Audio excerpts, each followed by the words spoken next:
자, 하나님 말씀 보겠습니다. 오늘은 시편입니다. 시편 12편 1절로 8절까지 말씀 봅니다.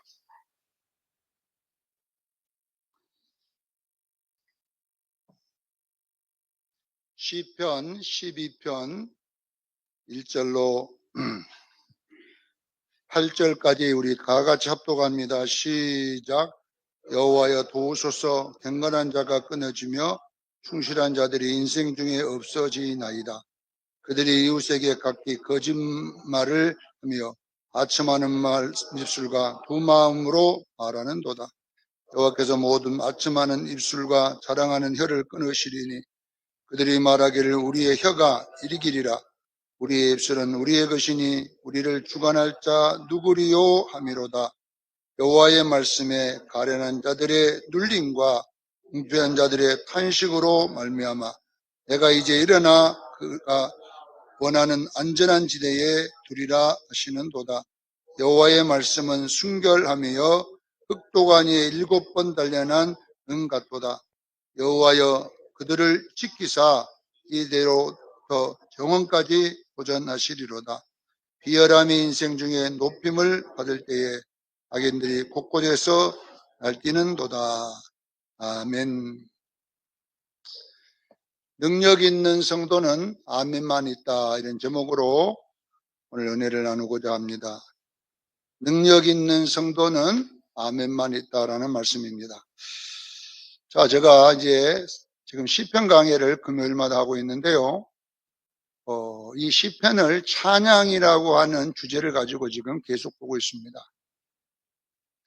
시편의 원 제목이 테일림이라고 되어 있습니다. 히브리어 제목은. 이 테일림이란 말은 무슨 뜻이냐면 찬양을 모아놓은 것이다, 책이라는 뜻입니다. 그러니까 우리가 말하면 찬송가를 말하는 거예요.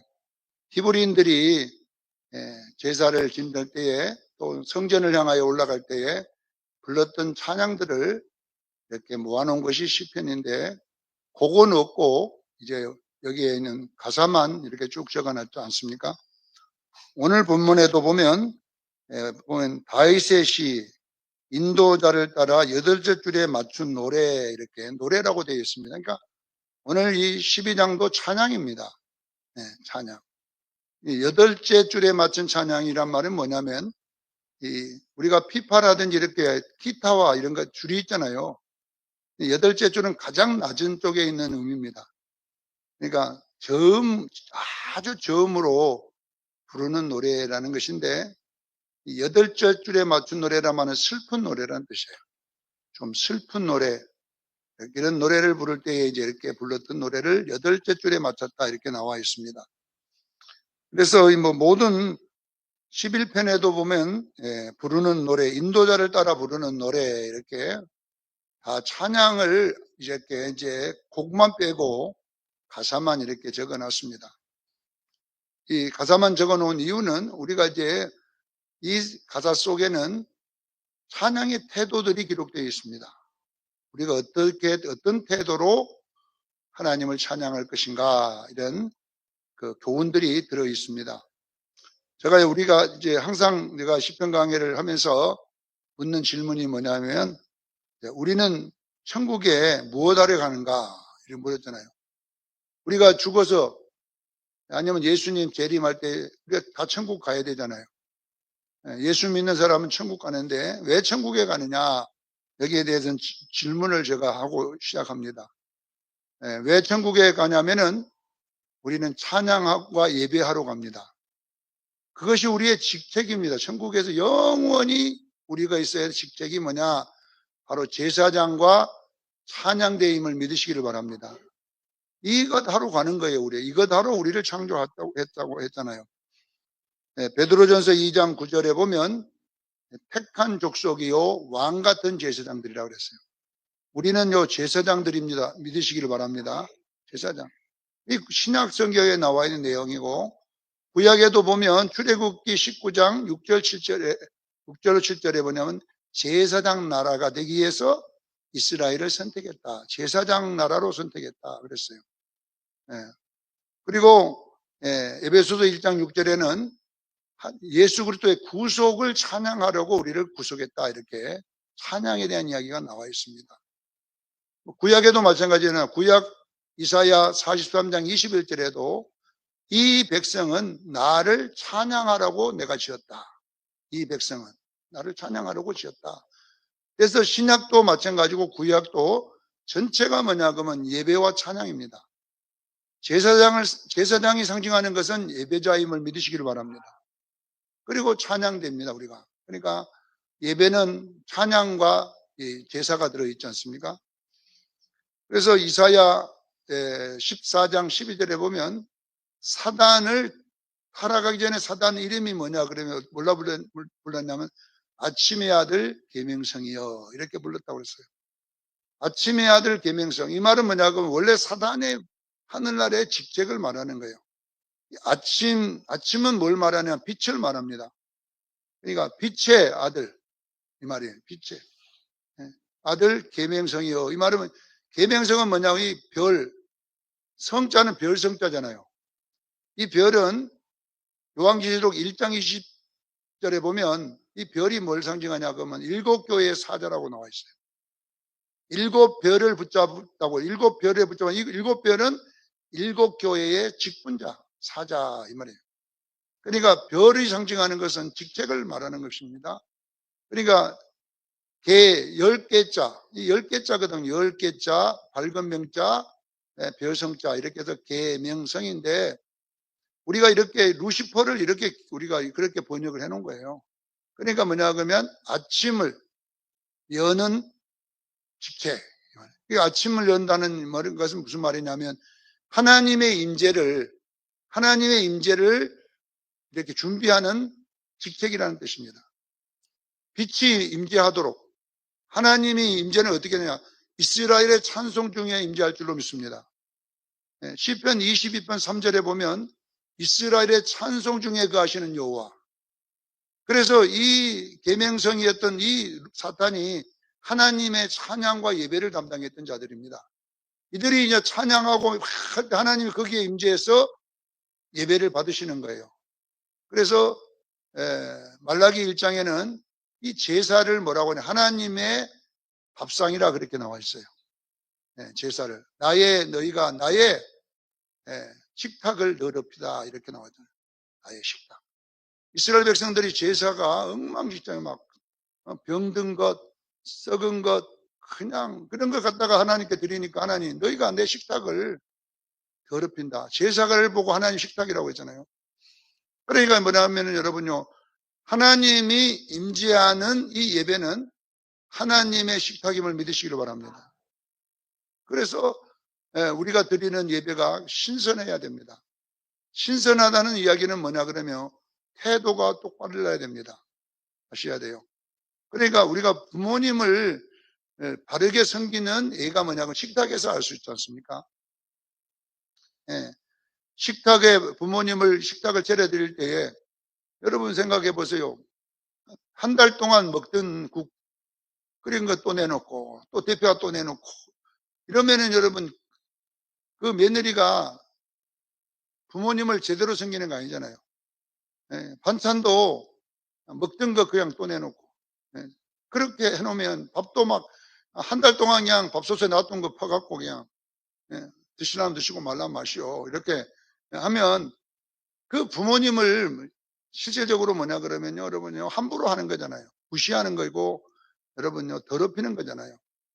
그걸 보고 뭐라 그러냐 성의가 아무것도 없는 식탁 준비를 뭐라고 하느냐 더러운 식탁이다 이렇게 나온 거예요. 자, 우리가 드리는 이 예배도 마찬가지입니다. 옛날 우리 선조들은 헌금 내면 다 꼬그라진 헌금이나 그냥 약간 달아진 헌금이나 헌금은 똑같지만은 제가 어릴 때 보면은 막 그것을 침을 발랐는지 물을 발랐는지 몰라도 막 달해갖고 오고 또 주일날 막 옷도 이렇게 입고 나가 이런 것들이 뭐냐 그러면 그 태도를 설명하는 거잖아요. 태도를. 그러니까 여러분들이요 우리가 예배도 태도가 있음을 믿으시기를 바랍니다. 죽은 태도 더러운, 아무도 준비 안 하고 준비도 없는 그런 밥상, 이런 것들을 하지 말라는 이야기입니다. 그래서 이사야에서는 어느 정도 태도에 대해 설명하냐 그러면 슬프다 그렇게 나와요. 이사야에서는 슬픈 태도. 하나님이 이스라엘의 예배를 드리러 오는 걸 보고 슬픈 거예요. 다시 말하면 마당만 밟고 가니까 이사야 1장 12절에 내 마당만 밟을 뿐이라 이렇게 마당만 밟고 가고 이런 예배를 받으시겠냐 이 말이에요. 그리고 우리는 여러분요 똑바로 예배 드리기를 원합니다. 그래서 우리 예배 태도에 따라 하나님이 올 수도 있고 안 올 수도 있어요. 예, 예. 그러니까 우리가 얼마나 이 예배가 신선하느냐. 예. 우리가 여러분요 고기도 그 신선한 고기를 굽는 냄새하고요 약간 맛이 간 생선 굽는 거하고 냄새가 틀립니다. 맛이 간 걸 구우면 여러분요 온 집에 쿰쿰한 냄새가 나갖고 예.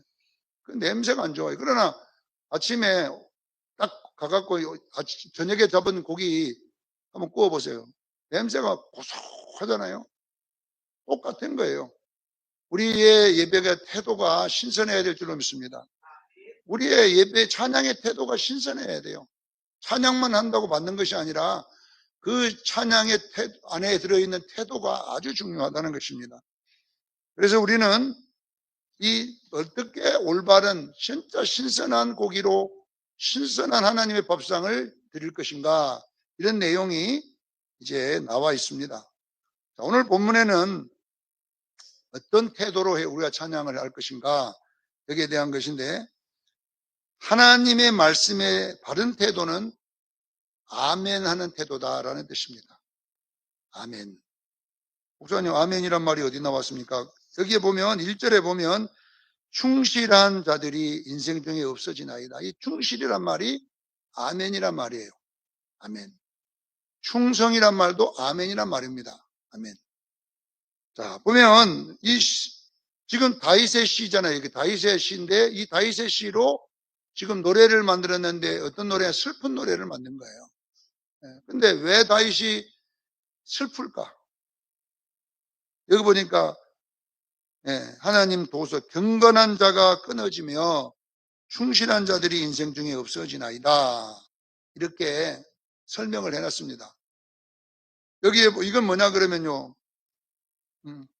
사람들이 이제 하나님의 말씀에 아멘 이렇게 기쁘게 받아들이는 사람들이 자꾸 없어진다는 이야기예요. 자, 우리가 여러분 그 말씀의 바른 태도는 뭐냐면 먼저 아멘하는 태도입니다. 먼저 아멘. 그러니까 자 이해가 안 돼도 먼저 아멘하는 사람들이 많았었는데 이제는 이 뭐냐 그러면 이해 안 된다는 사람이 너무 많은 거예요. 하나님 말씀에 대해서. 왜 이해가 안 되냐 그러면 나름대로 자기들 나름대로 하나님 말라기서 같은 데 읽어보면 왜 말라기서의 태도가 엉망이 되냐 그러면요. 말라기 1장에 읽어보면은 여러분 병든 것, 저는 것, 눈먼 것 이런 걸 갖다가 하나님께 드렸다고 하잖아요. 그럼 뭐냐고 이스라엘 백성들이 이제 예배가 아무 관심이 없어진 거예요. 왜 그렇게 되냐 그러면요. 아멘이 안 되는 거예요. 아멘이. 왜 아멘이 안 되냐 그러면 분명하게 학개서나 읽어보면 스가랴 학개서를 읽어보면은 바벨론에서 돌아와서 이스라엘 백성들이 이제 살 때 성전을 짓다가 방해꾼들 때문에 정지가 됐잖아요. 근데 이 진짜로 성전을 방해꾼들 때문에만 안 짓는 게 아니라 그들 속내가 있었어요. 왜냐 그러면 자기들 일이 더 바빴던 거예요. 자기 집 짓고 자기들 이 생활을 잘 되게 하기 위해서 그 일이 바쁘다 보니까 성전 짓는데 별 관심이 없어졌어요. 그래서 그냥 성전 놔뒀더니 학개스가라 선지자가 일어나가지고 야 너희들 그렇게 열심히 노래 갔는데도 여러분 뭐 한마디 보리 10대를 심었는데 거둘 때는 5대밖에 못 거두고 밤새 잠 안 자고 일했는데 너희 전대가 구멍 나갖고 뭐 있느냐. 그러니 너희들이 먼저 하나님의 집부터 지어라. 이제 이 내용이 학개서거든요. 그러면 내가 복을 주리라. 이렇게 이제 나와 있어요. 학개서 읽어보시면.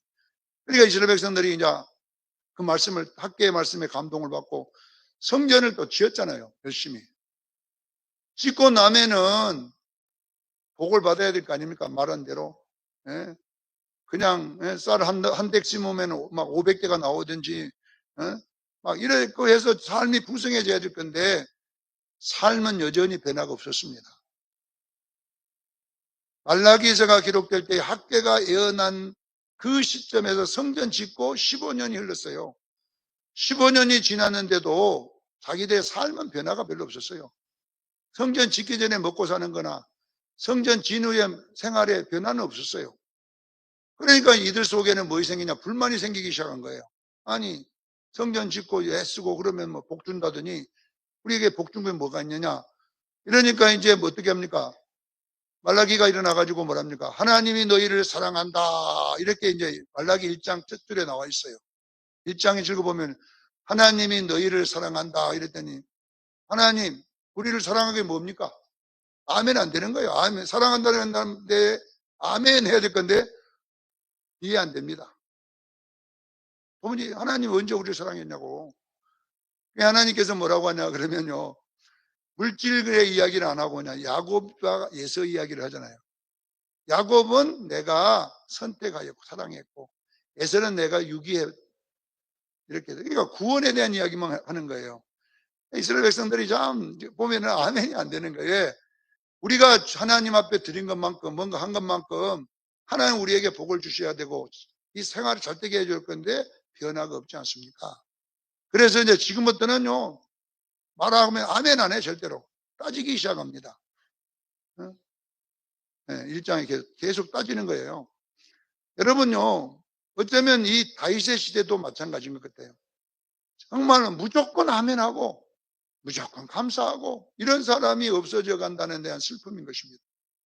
모든 사람들이 따지기 시작하고 이해가 안 된다고 시작하고 아니 하나님이 살아계시면 왜 우리가 이렇게 사느냐 하나님이 살아계시고 우리가 예배드리면 왜 이렇게 계속 하나님 앞에 왜 그래서 이해 안 됩니다 이렇게 하는 사람이 많아지고 또 무조건 내게 주어진 삶에 아멘 하는 사람은 없어지더라. 그러니 슬프더라는 것입니다. 사랑하는 성도 여러분, 우리가 이 사람들 상황에 있다면 나도 그럴 거예요. 따질 거예요. 하나님 내가 이렇게 했는데 왜 내 삶에 변화가 없고 뭔가 아무것도 없지 않습니까? 그래가지고 그러고 하나님이 나한테 와가지고 내가 너 복 줄게 하면 안 믿습니다. 하나님 앞에 이제 안 속을랍니다. 이렇게 안 되겠습니까? 그러나 우리가 여러분 보세요. 우리 예수 믿는 신앙인은 뭐냐 그러면요. 구원의 감격이 있어야 된다는 것입니다. 이 생활을 가지고 우리가 하나님께 아멘 하려면 어려워요. 우리의 건강 가지고 아멘 하려면 어려워요. 실질적으로. 우리가 여러분요. 교회 부흥 갖고 아멘 하려면 좀 어려우잖아요. 시대가 자꾸. 그러니까 우리도 모르게 하나님이 이해가 안 됩니다. 왜 이렇습니까? 이렇게 되는데 이제 점점 무조건 아멘하는 이런 사람들이 적어지고 이제는 뭐냐 그러면 따지는 사람이 많아지더라는 것입니다. 사랑하는 수영교회 성도 여러분, 우리가 예배하는 것은 이 땅에서 잘 먹는 것 때문에 예배하는 것이 아니라 구원받았기 때문에 예배하는 거예요. 에베소 1장 6절에 그러잖아요. 구속함을 찬양하라 그랬지 부자 된 것을 찬양하라 한 적이 없습니다. 실제적으로. 우리가 제사장도 마찬가지입니다. 복 많이 줄게 제사장 삼아줄게 이렇게 안 하고 그냥 제사장으로만 불러주신 거예요. 진정으로 우리가 복받은 것은 실질적으로 좋은 집에 사는 그런 기준이 아니라 구원받은 것입니다. 그래서 사랑하는 것도 구원의 사랑이지 우리에게 건강 주고 막 자식 잘 되게 해주고 막 많은 물질 주고 여기에 대한 보상이 아니라 구원의 보상인 줄로 믿으시길 바랍니다. 그래서 우리가 찬양하러 오는 사람, 예배자로 오는 사람은 어떤 찬양을 해야 되냐면요. 구속함의 감사를 찬양해야 돼요. 요한계시록을 여러분 읽어보세요. 모든 찬양은 구속의 찬양입니다. 나를 위해 피 흘려주신 어린 양을 찬양합니다. 이런 구속의 찬양이지 이 땅에서 잘 먹고 잘 사는 그런 찬양이 하나도 없어요. 우리가 영원한 하나님 나라 가서도 실질적으로 뭐냐 그러면 뭘 찬양하냐면 구속의 찬양입니다. 하나님 나 같은 죄인을 예수 믿게 해주셔가지고 선택해 주셔가지고 이 하나님을 찬양하는 이 자리에 있게 해주신 것이 얼마나 감격하고 감사하겠어요.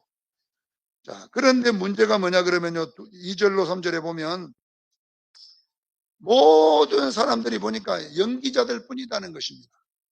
여기 보니까 두 마음으로 말하는 사람, 거짓을 말하고 아첨하는 입술.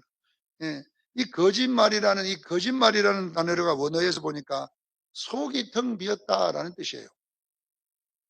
그러니까 다시 말하면 이걸 보고 형식에 마당만 밟고 간다는 뜻이에요. 마당만 밟고 간다는 말은 속이 텅 비었다는 거예요. 예배하러 모였는데 전부 다 그 구원의 관계가 아무것도 없고 그냥 종교인이잖아요. 마당만 밟을 텅 비었어. 감사도 없고 감격도 없고 하나님에 대한 그 사모함도 없고 그냥 내가 기독교인이기 때문에 교회 왔다가 가는 거예요. 주일. 이런 것을 볼 때에 얼마나 여러분 제가 슬프겠습니까? 하나님도 슬픈데 다윗도 슬픈 거예요. 찬양으로 모였는데 전부 다 하나님에 대한 감격도 없고 감사도 없고 아무것도 없이 그냥 전부 다 와갖고 그냥 묵상기도 하십시다. 찬양 몇 장 하십시다. 이렇게 되니까 그냥 로버트예요, 로버트. 미가엘 반주자와 똑같아. 미가엘 반주 얼마나 찬양 잘합니까? 딱 눌러. 그러나 이 속에는요, 뭡니까? 감정도 없습니다. 이 기계 속에는 감정도 없고, 감동도 없고, 그냥 입력된 대로 잘 나오잖아요.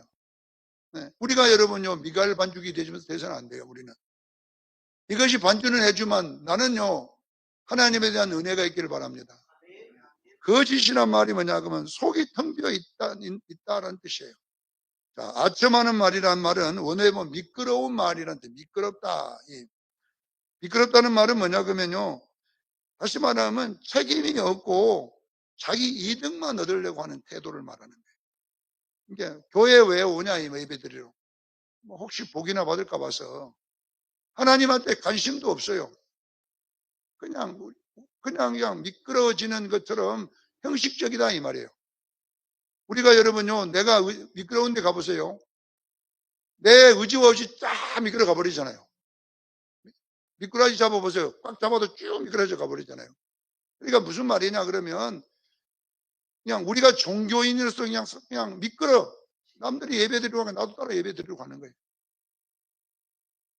네, 남들이 그냥 뭐 기도하니까 나도 기도하고 아무 목적도 없어요. 그냥 남들이 하니까 하고 남들이 하니까 미끄러지듯이 그냥 따라다니는 거예요.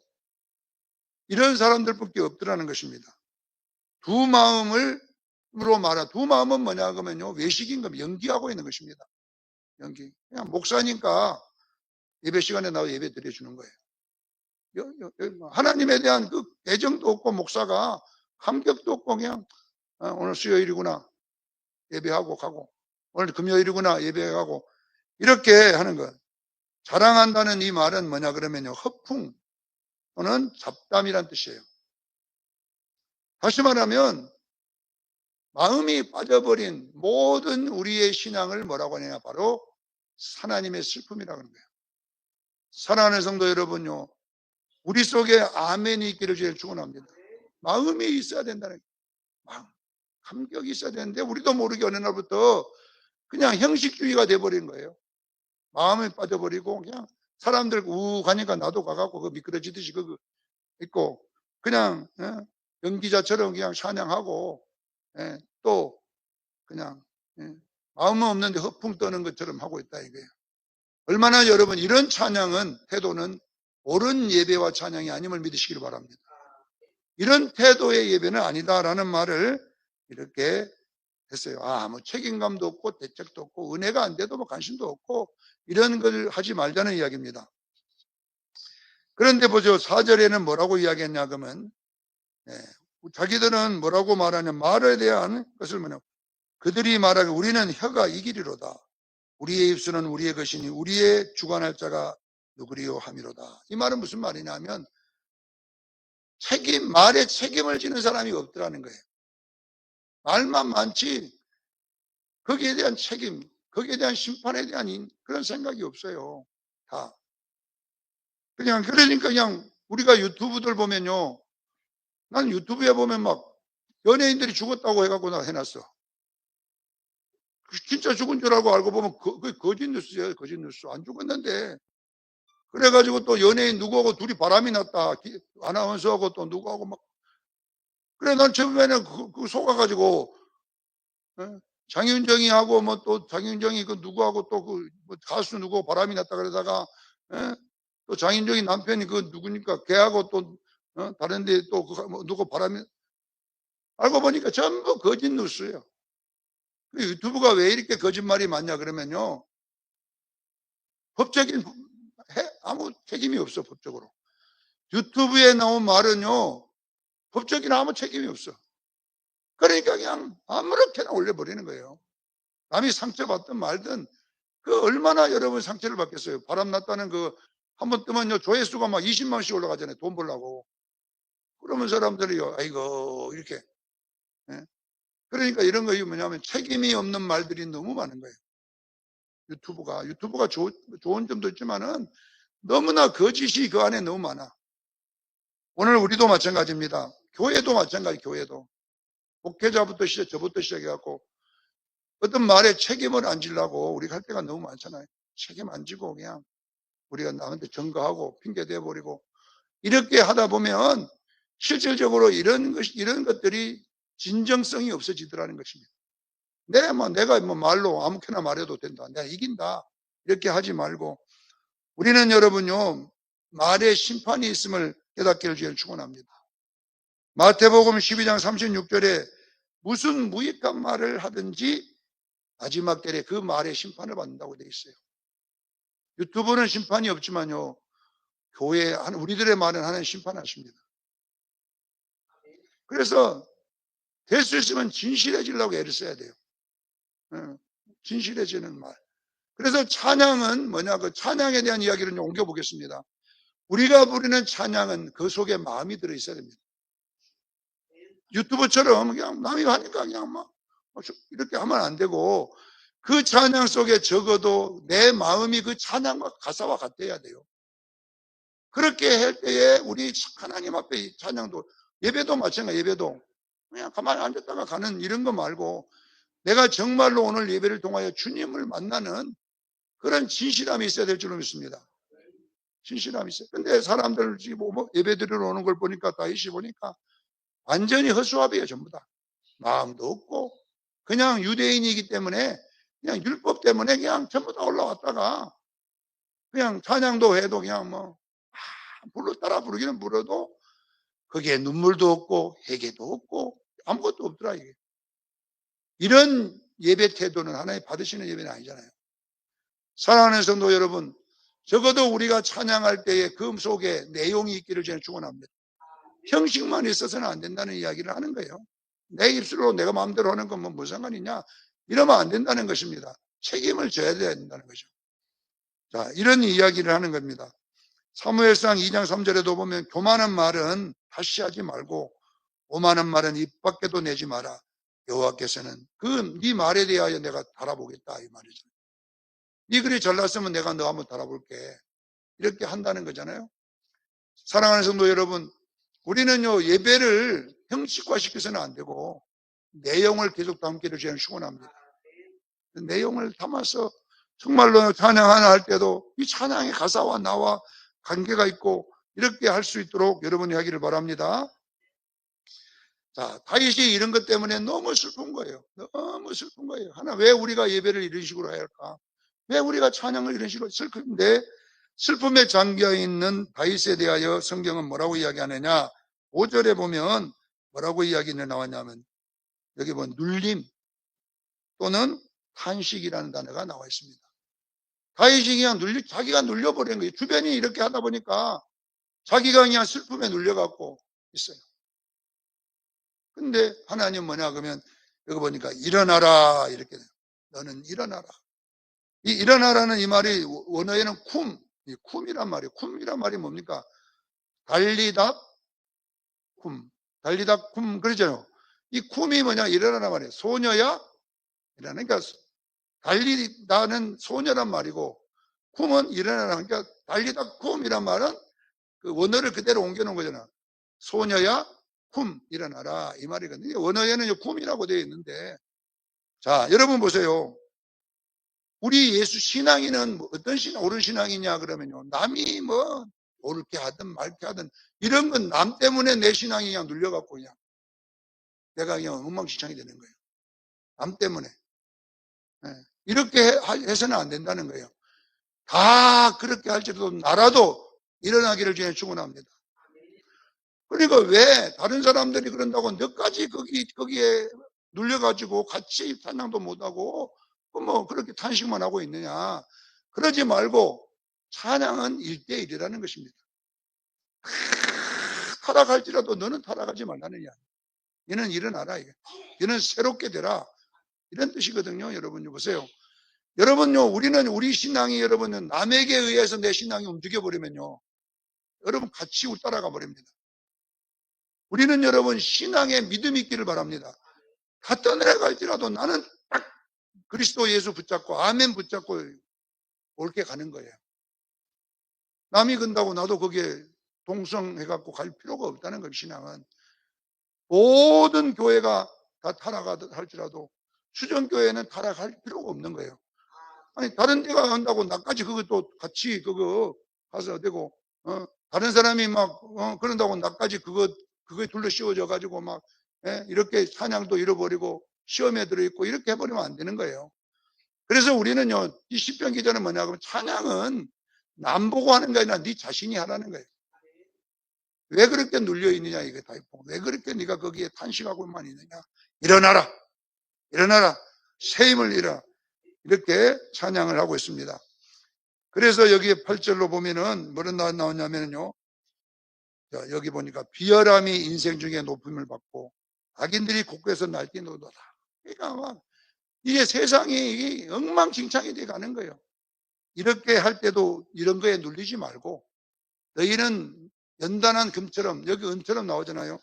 앞에 보면은 6절에 여호와의 말씀은 순결함이요 흑도간이 7번 단련한 은 같도다. 여러분 금이나 은은 특징이 뭐냐 그러면요, 시궁창에 들어가도 여러분요 다시 빼가고 물로 착착 씻어버리면요 도로 금입니다. 제가 금 줄 때 보니까 금 하나 주워본 적이 있거든요.